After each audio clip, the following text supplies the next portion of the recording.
গল্পটার নাম হচ্ছে আল মুতাকাল্লিমাতু বিল কোরআন। মানে যে নারী সবসময় শুধু কোরআন দিয়ে কথা বলে। হজ করে ফিরতেছেন, হঠাৎ দেখেন এক বৃদ্ধা মহিলা, বয়স্ক মহিলা চাদর গায়ে দিয়ে শুয়ে আছে। উনি কাছে গেলেন, যে সালাম দিলেন, আসসালামু আলাইকুম রাহমাতুল্লাহ। সালামের উত্তরে বৃদ্ধা মহিলা স্বাভাবিকভাবে উত্তর না দিয়ে একটা কোরআনের আয়াত তেলাওয়াত করলেন। তিনি তেলাওয়াত করলেন, সালামুন কাওলাম মির রাব্বির রহিম, মানে দয়াময় প্রতিপালক আল্লাহর পক্ষ থেকে তোমার প্রতিও সালাম। এটা একটা কোরআনের আয়াত, কিন্তু এটা দিয়ে উত্তর হয়ে যায়। এবার আব্দুল্লাহ ইবনে মুবারক জিজ্ঞেস করলেন, মাযা তাসনাঈনা ফি হাযাল মাকান, এখানে কি করেন আপনি? এই প্রশ্নের উত্তরও ভদ্রমহিলা একটা কোরআনের আয়াত তেলাওয়াত করে দিলেন। উনি তেলাওয়াত করলেন, ইউদলিল ফালা হাদিয়া লাহু, মানে আল্লাহ যার পথ ভুলায় দেয় তারে পথ দেখানোর কেউ নাই। মানে বুঝাইতে চাইলেন আমি পথ হারাই ফেলছি। মানে উনি এমন ভাবে কোরআনের আয়াত চুজ করে যাতে উত্তর হয়ে যায়। এবার উনি জিজ্ঞেস করলেন, পথ হারাই ফেলছেন তো বুঝলাম, আয়াত থেকে এটা বোঝা যায়, তো আপনি কোথায় যাচ্ছেন? উনি আবার একটা আয়াত তেলাওয়াত, সুবহানাল্লাযী আসরা বিআবদিহি লাইলাম মিনাল মাসজিদিল হারামি ইলাল মাসজিদিল আকসা। বুঝাতে চাইলেন আমি আপনার মতো হজে আসছিলাম মসজিদুল হারামে, আর যাচ্ছি মসজিদুল আকসা, মানে ফিলিস্তিন আমার বাড়ি। মসজিদুল আকসা কোন দেশে? ফিলিস্তিনে। তো উনিও বুঝে গেলেন যে তাহলে আপনি মসজিদুল আকসায় যাচ্ছেন। এবার জিজ্ঞেস করলেন, তো এখানে একা একা পড়ে আছেন কয়দিন? আবার কোরআনের আয়াত, সালাসা লায়ালিন সাবিয়া, টানা 3 দিন 3 রাত এখানে আছে, এটা কোরআনের আয়াত।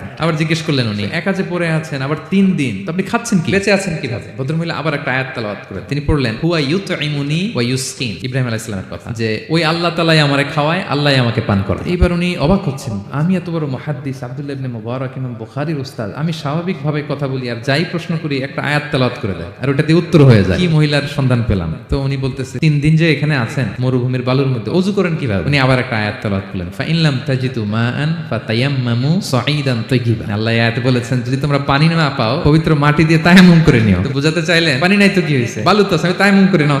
এবার উনি বললেন, আমার ব্যাগে তো কিছু খাবার আছে, আপনি কিছু খাবেন? আবার কোরআনের আয়াত, সুম্মা আতিম্মুস সিয়ামা ইলাল লাইল, আল্লাহ এক আয়াতে বলেছেন তোমরা রোজা ফজর থেকে শুরু করে সন্ধ্যা পর্যন্ত পূর্ণ করো। বুঝালেন আমি রোজা রাখছি। এবার উনি একটু মাসালা খাটাইতে চাইলেন, ভাবলেন যে বুড়ি তুমি আমার সাথে শুধু কোরআন দিয়ে উত্তর দিচ্ছ, দাঁড়াও তোমাকে আমি আটকাইতেছি। উনি মাসালা খাটাইলেন যে রোজা রাখছেন মানে এটা তো রমজান মাস না, হজ করে ফিরতেছি আমরা জিলহজ মাসের শেষের দিক, কিসের রোজা? ওই মহিলা আবার একটা আয়াত তেলাওয়াত করলেন যে ওমান তাতাওয়া খায়রান ফাইনাল্লাহা শাকিরুন আলিম, আমি রমজানের ফরজ রোজা তো রাখিনি, এখন আমি নফল রোজা রেখেছি। আয়াতের অর্থ হচ্ছে তোমরা নফল যা করো এগুলোর প্রতিদান আল্লাহ তোমাদের বুঝিয়ে দেবে। এইবার উনি ধরছেন মাসালা, এবার বলতেছে সফরে তো রোজা ভাঙা যায় যাচ্ছে খান একটু। এবার উনি কোরআন থেকে আবার তেলাওয়াত করলেন, ওয়া আনতা সুমু খায়রুল লাকুম ইন কুনতুম তা'লামুন, আল্লাহ যে আয়াতে বলেছেন যে সফরের রোজা ভাঙা জায়েজ আছে, ওই আয়াতের শেষে আবার আল্লাহ বলছেন যদি রাখো সওয়াব বেশি পাবে। এবার উনি আর যাবে কোথায়? দিশেহারা হয়ে এবার জিজ্ঞেসই করে ফেলছেন, আচ্ছা মা এবার বলেন আমি আপনার সাথে যেভাবে কথা বলি আপনি এভাবে কথা বলেন না, কিছু জিজ্ঞেস করলে কোরআনের আয়াত বলেন কেন? এটার উত্তরে উনি আরেকটা কোরআনের আয়াত উনি পড়লেন, মা ইয়ালফিযু মিন কাওলিন ইল্লা লাদাইহি রাকিবুন আতীদ, আল্লাহ বলেছেন তোমরা মুখ দিয়ে যাই বের করো এটা লিখে রাখার জন্য 2 কাঁধে রাকিব আতীদ আছে, তুলে রাখে। তার মানে আমি যে তোমার সাথে কথা বলতেছি প্রত্যেকটাই তো রেকর্ডেড হয়, রেজিস্টার্ড হয়। এমন কিছু বলি যেটাতে সওয়াব হয়, যেটাতে ভুল না হয়। আল্লাহু আকবার।